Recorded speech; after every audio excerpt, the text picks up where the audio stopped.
একটা ছোট শহরে আরিফ নামে একটা ছেলে থাকত।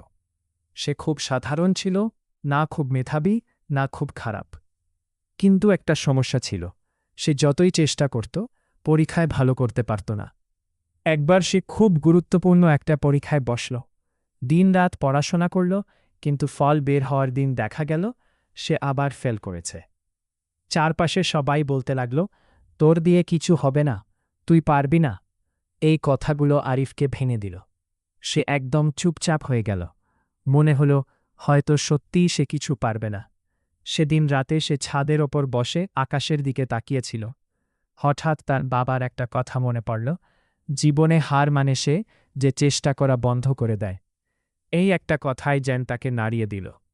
পরের দিন থেকে আরিফ নতুন করে শুরু করল। এবার সে শুধু পড়াশোনা না, নিজের ভুলগুলো বুঝে ঠিক করতে লাগল।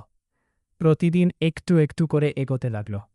বন্ধুরা তখনও হাসত, কিন্তু সে আর শুনত না।